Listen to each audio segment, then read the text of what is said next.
Hey y'all.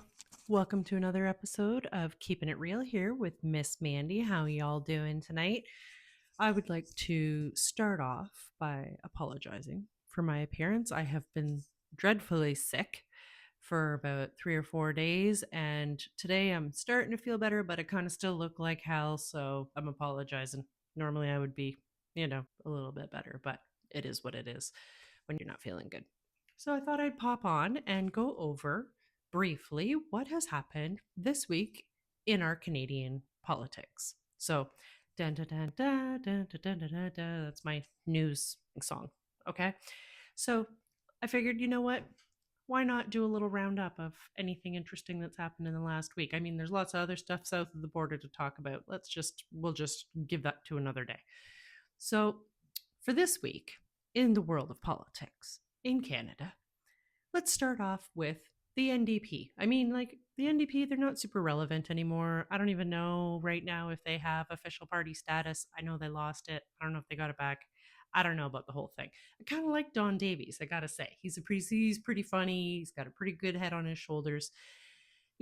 So this week, just today, I believe, or yesterday, he called on Canada in the House of Commons to provide immediate support for Cuba.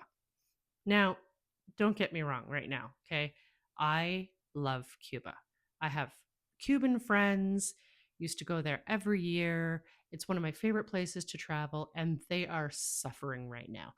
Since the capture of what's his name there, Maduro, most of their imports all came from Venezuela. So they're not currently receiving like anything. And now I know some of the major airlines are now canceling flights because there's no longer enough jet fuel in Cuba for them to refuel to come back. A lot of resorts have started telling people, like, you have an hour to pack up all your things. We're moving you to another resort because they're shutting down resorts. It's bad. It's very bad. And there is honestly nothing more in my heart that I would love to do than help the people of Cuba. Herein lies my problem. We can't afford to help us right now. So I would love to help Cuba. If there are people out there and you can afford to help some Cubans, or if you know some Cubans and you can afford to send them some supplies or send them, please do so. I plan on doing the same thing for our Cuban friend. We're going to try and ship a package to him to see if he even gets it. I don't know if he will or not. But as a country, kudos Don Davies for bringing it up, but we can't afford it. Like, as a parent, I've told my own child many times, no, you can't have that. I can't afford it. And it's okay to say that. We can't take care of our own people right now. We need to sort our own stuff out. So that was from the NDP. I mean, it's a good notion. I see where he's going with it. I appreciate it. I'm sure the people of Cuba appreciate it, but now might not be the time. In case he hasn't noticed, we're in a bit of a crisis up here. So now, moving on. The Conservatives, and I'm not going to lie, y'all know it. I'm a conservative girl. It is what it is. But the Conservatives introduced a motion today in the House of Commons to to try and reverse some of the bad things that have happened over the last few years. So they want to start a ban against non-citizens who have committed serious crimes from seeking refugee status, which I think is fantastic. I'm sorry. If you've committed some serious crimes, you don't need to be seeking no refugee status here. We don't need you. Okay? You keep your bad crimes in whatever country you're in. I'm That's a good idea. I think that's great. I hope it goes through.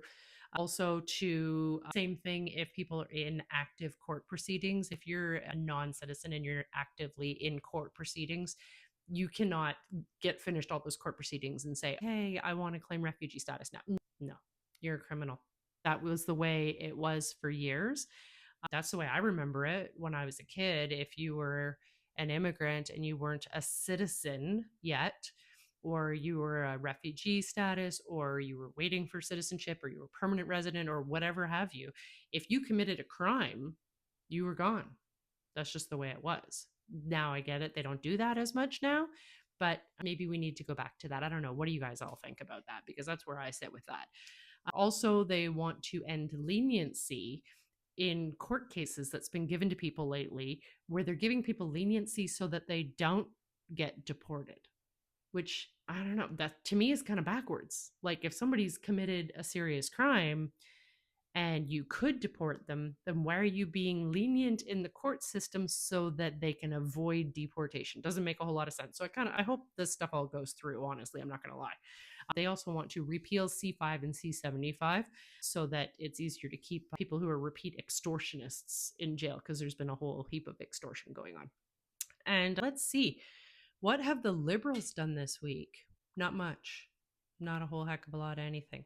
They've pissed off a lot of federal employees. So there's that. I mean, federal employees, you guys, I'm sorry, love to y'all, but you guys voted them in.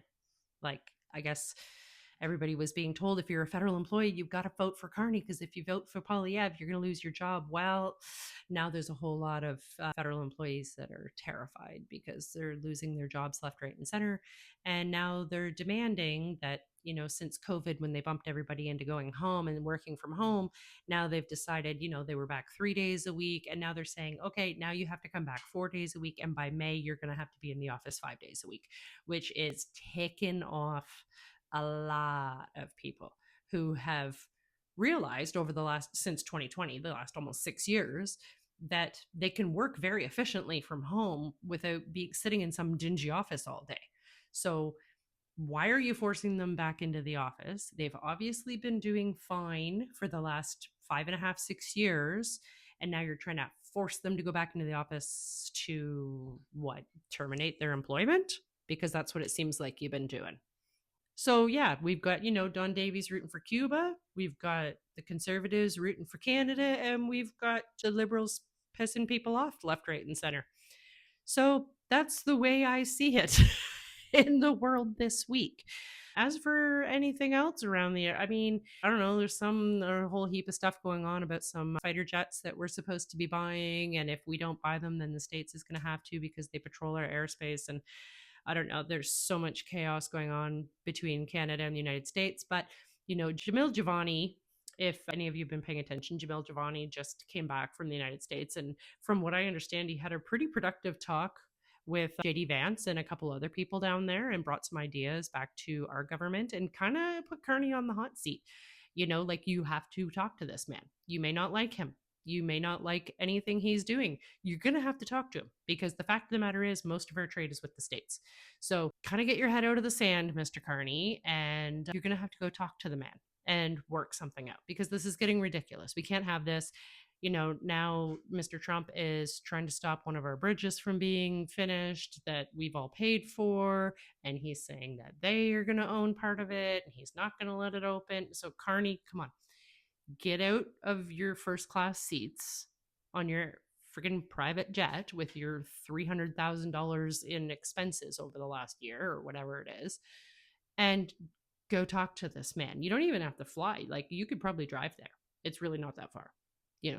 I could drive there. So go talk to him, sort this stuff out, because this is some nonsense and it needs to stop.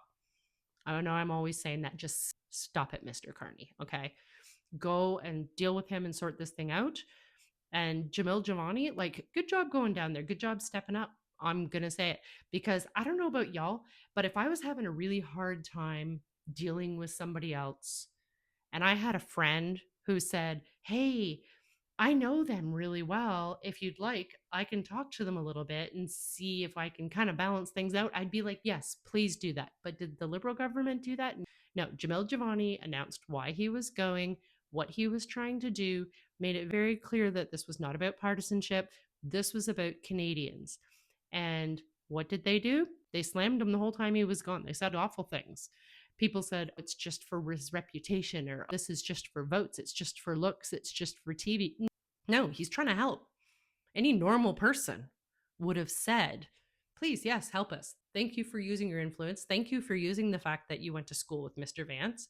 And thank you for going down on behalf of Canadians and trying to help us sort this out. We appreciate it, because that's how most of us, I think, are feeling.